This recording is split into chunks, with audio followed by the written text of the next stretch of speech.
आप सभी का हार्दिक हार्दिक अभिनंदन। जिंदगी में कुछ चीजें ऐसी होती हैं जो केवल पास जाकर, नजदीक जाकर जिनका हमें एहसास होने लगता है। उन चीजों को मांगना नहीं पड़ता।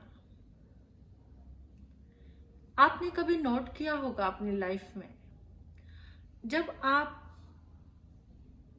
अग्नि के पास जाते हैं तो गर्माहट अपने आप महसूस होने लगती है, गर्माहट आने लगती है, गर्मी मिलने लगती है। जब आप बर्फ के नजदीक जाते हैं तो आपको ठंडक महसूस होने लगती है। जब आप फूलों के नजदीक जाते हैं तो आपको खुशबू आने लगती है, सुगंध आने लगती है, वो आपको मिलने लगती है। आपने उसको मांगा नहीं, लेकिन उसके नजदीक गए, पास गए, तो उसका एहसास आपको होने लगा। मुझे समझ आई एक बात, ये तो बाहर की चीजें हैं। गर्मी, हम आग के पास गए, गर्मी महसूस होने लगी, गर्मी अपने आप मिलने लगी, गर्माहट आ गई। हम बर्फ के नजदीक गए, हमें शीतलता मिलने शुरू हो गई, हमें ठंडक मिलने शुरू हो गई पास जाने से।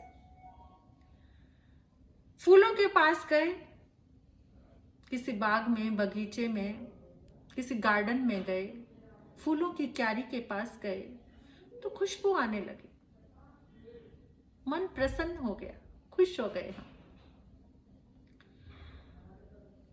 क्या आपने कभी ये नहीं सोचा कि अगर हम इसी तरह से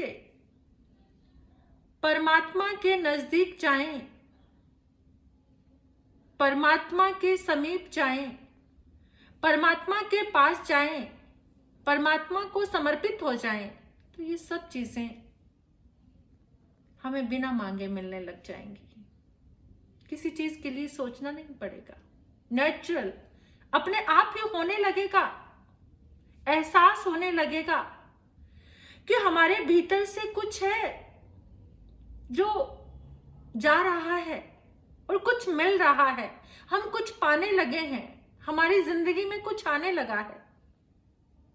महसूस होगा हल्कापन, महसूस होगा एक एहसास, लेकिन शर्त ये है कि पहले हमें समीप जाना पड़ेगा, पहले हमें समर्पित होना पड़ेगा, पहले हमें अपनी नजदीकियां बढ़ानी पड़ेंगी। जिस चीज के साथ आप अपनी नजदीकी बढ़ाओगे, तो लॉजिक है एक, जिसका तुम चिंतन करोगे, जिसके बारे में तुम सोचोगे, उसकी पूरी प्रॉपर्टी तुम्हारे में उतरने लगेगी।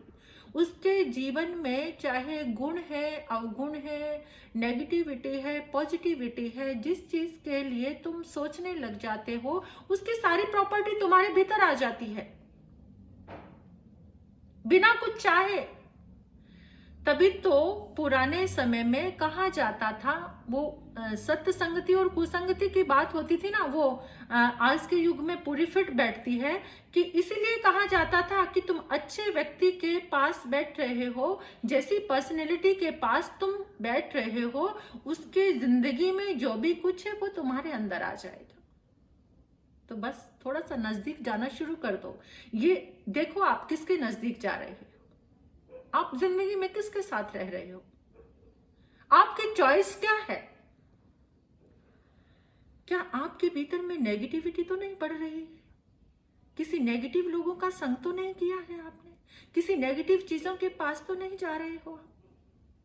अग्नि के पास गए, गर्माहट आ गई, केवल पास जाने से। अभी आपने उसको छुआ नहीं, टच नहीं किया, लेकिन नजदीक पहुंचे तो उसकी प्रॉपर्टी आपके भीतर आ गई, आपको गर्माहट महसूस होने लगी। बर्फ के पास गए तो आपको ठंडक महसूस होने लगी। जिंदगी में भी इसी तरीके से हम चल रहे हैं, यही लाइफ है हमारी। हमने सोचना है कि हमारी नजदीकियां किसके साथ हैं, हम समीप किसके रहते हैं, हमारे क्लोज कौन है। कभी कभार आपने सोचा नहीं कि आपने जैसे एकदम मन परेशान हो गया, हमारा मन एकदम परेशान हो गया। उस समय सोचकर देखना कि आपने किसको याद किया था, किसी बेचैन पर्सन को, किसी बेचैन व्यक्तित्व को याद किया आपने, तो आपका मन परेशान हो गया। और कभी कभी आपका मन बहुत शांत होता है, मन एकदम, हम कभी कभार बहुत खुश होते हैं, तो उस समय सोच कर देखना कि हमने किसको याद किया था। अवश्य ही उसके पास खुशी होगी जिसे याद करके तुम खुश हो गए। अवश्य ही उसके पास दुख होगा जिसको याद करके तुम दुखी हो गए। कितना प्रभाव है याद करने का भी। और जब क्लोज जाते हैं, जब समीप जाते हैं, जब नजदीक जाते हैं, तो उसका कितना प्रभाव पड़ता है। बस सोचते रह जाइए और थोड़ी सी कोशिश कीजिए समीप जाने की, नजदीक जाने की, परमात्मा के, गुरु के और अपने आराध्य के। तो आप देखेंगे उनके जीवन का एहसास आपके अंदर उतरने लगेगा। आप भी वही बनने लगोगे जिनके समीप जा रहे हैं। उनकी सारी ऊर्जा आपको महसूस होने लगेगी। फिर कुछ पुकार, कुछ करने की जरूरत नहीं है, वो आपके भीतर उतरने लगेगा, उतरने लगेगा, आपके अंदर साकार होने लगेगा। बहुत अच्छी लगी ये बात, बहुत प्यारी बात है। इसे जीवन में उतारना और ये चिंतन जरूर करना कि आज मैं शांत हूं तो किसको याद किया है, आज मैं बेचैन हूं तो किसको याद किया है, आज मेरे अंदर ऐसी नेगेटिव थॉट्स क्यों आ रही हैं, क्या किसी मैंने नेगेटिव व्यक्ति के पास जाकर अपने वक्त को जायज तो नहीं किया है। इसलिए ये सोचने की बहुत जरूरत है। जैसे जैसे का संग करोगे, जिसके जिसके नजदीक जाओगे, उसके गुण अपने आप ही तुम्हें महसूस होने लगेंगे। वो चीज अपने आप ही तुम्हारे भीतर आने लगेगी। बस सोचते जाइए और करते जाइए। ओम शांति।